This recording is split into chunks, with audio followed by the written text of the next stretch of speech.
오늘 만두 이야기는 사측이 결단해야 된다는 얘기입니다. 무엇을 결단해야 될까요? 더 이상 일방적인 희망퇴직은 없다. 이런 정도의 결단은 있어야 합니다. 지난 목요일날 평택 외주 대상 라인 공장장 설명회를 진행했고, 금요일날 만두노조 평택지부 조합원 해당 조합원 간담회를 진행했습니다. 이제 치열한 논쟁만 남았습니다. 우리는 결자 해지 사측이 감당할 몫이 있다라고 주장합니다. 2012년 직장 폐쇄 이후에 만두지부 비상대책위원회가 구성됐는데요.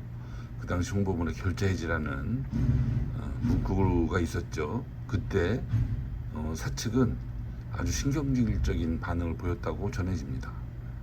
역시 이번에는 신경질적인 반응이 아니라 실제로 문제를 풀어야 할 겁니다. 왜냐하면 사측이 일방적으로 희망퇴직을 강행함으로써 생긴 문제이기 때문이죠.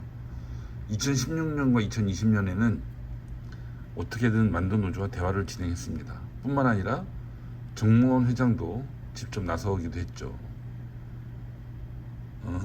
지금의 이런 모습은, 사측이 일방적으로 진행하는 이런 희망퇴직의 모습은 노사관계의 미래를 부르는 듯해서 씁쓸합니다.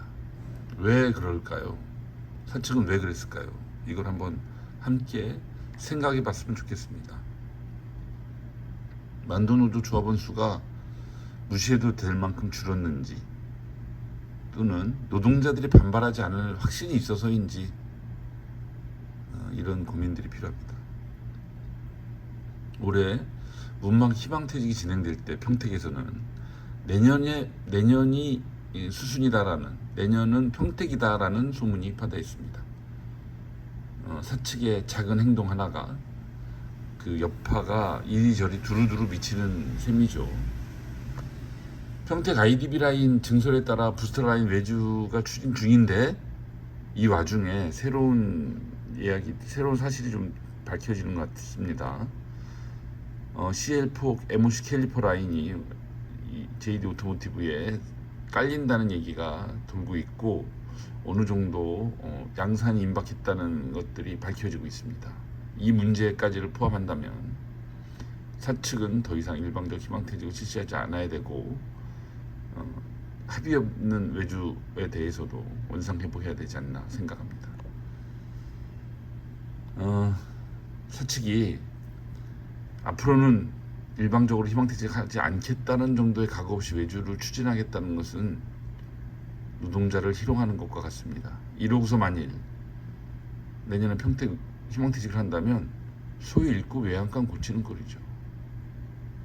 이거는 노조가 다르고 본조와 지부가 달라도 분명한 이 원칙입니다. 일방적 희망퇴직은 없다. 향후 일거리가 모자라면 자작한다. 이런 식의 안정장치가 필요하지 않을까 생각합니다. 이제는 사측이 답해야겠죠.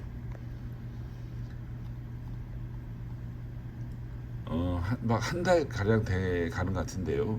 만두노조에서 통합 논의를 해보자, 통합노조 추진 논의를 하자라는 제안이 있었습니다.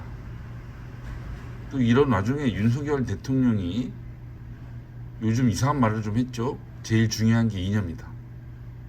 철진한 이념이 아니라 이 나라를 제대로 끌고 갈 수 있는 그런 철학이 이념이다라는 얘기입니다. 애초에 대통령 선거 기간에는 이념보다 실용을 강조했던 사람입니다. 지금 이념을 새삼스럽게 꺼내다 보니, 또 극우 인사들을 그렇게 등용하다 보니 이념을 또 얘기하지 않을 수 없는 모양입니다. 참 의아스럽습니다. 통합 얘기를 다시 해보면, 통합에는 쉽게 말해 두 가지 경로가 있죠. 하나는 우리 만도 지부 조합원들이 만도 지부를 탈퇴하고 만도 노조에 가입함으로써 하는 것이 있고, 또 그 만도 노조 조합원이 개별적으로 그 만도 지부로 와도 됩니다. 근데 이 압도적 다수를 차지하고 있는 만도 노조 조합원이 개별적으로 만도 지부에 오기는 쉽지 않겠죠. 만도 지부 역시 마찬가지인데, 지난 2020년에 많은 조합원이 만도 노조로 가입했죠. 문막이 그때 한 10명 넘게, 10명 정도 간 것 같고, 평택도 다수 갔죠. 만도 지부에서 더 가는 경우도 있을 수 있겠지만 사실 그 40여 명이 만도 노조에 가입한다 한들 무슨 큰 의미가 있을까 하는 냉정한 생각을 해봅니다. 노조가 통합한다는 것은 1 더하기 1이 2가 되는 거라면 큰 의미가 없겠죠. 1 더하기 1이 화학적 반응을 일으켜서 3이 되거나 4가 되는 그럴 때 의미 있는 통합이 아닐까 이렇게 생각을 하고, 저희는 압도적 다수를 차지하는 만도 노조에서 금속노조 전환을 통한 전환 투표를 통한 통합, 이것이 1 더하기 1을 넘는 1 더하기 1이 2를 넘는 그러한 통합이 아닐까 생각해 봅니다. 뭐 그렇다고 그거 말고는 방법이 없다라고만 주장하고 싶지는 않습니다. 통합은 방법은 그렇게 두 가지 정도로 요약할 수는 있는데, 그렇다면 왜 통합하느냐? 사실 이게 가장 중요합니다. 객관적으로 볼 때 노조가 세 개로 나뉘면서 교섭의 주도권이 사측으로 넘어갔다.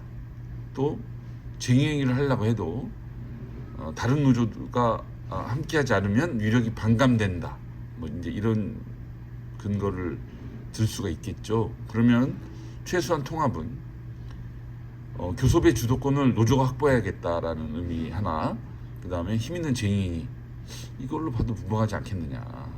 근데 만약에 이런 거라면 40명이 만도 노조에 가입해서 힘 있는 쟁의, 새 노조도 있는 마당에 그거는 무슨 큰 의미가 있겠냐 이런 고민이 듭니다. 또 실제로는 노동조합은 무엇일까? 노동자라는 계급적 자각에 기초해서 사측을 상대로 투쟁을 통해 권익을 찾고, 이 투쟁을 통해 권익을 찾는 게 중요하죠. 더 나아가서는 사업장을 넘는 연대를 통해서 차별 없는 사회를 만들어 가자가 아닐까 싶은데, 만약에 이런 거라면 조합원 동지들의 결의가 필수적이기 때문에 금속 전환 투표가 가장 힘 있는 방법이 아닌가 이렇게 생각합니다. 하지만 이것이 어렵더라도 올해 동료들이 많이 기대했던 공동 교섭, 공동 요구, 공동 교섭단을 뭐 꾸려도 되고요. 안 되면 같이 공동 설문을 통해서 공동 요구를 잡아도 됩니다.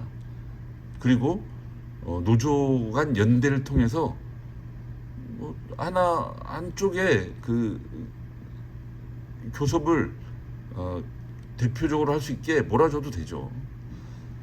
이런 것들과 함께 정몽원 회장에 대한 압박을 포함한 공동 투쟁을 성사시키는 것도 이 과정으로 보면 되게 의미 있습니다.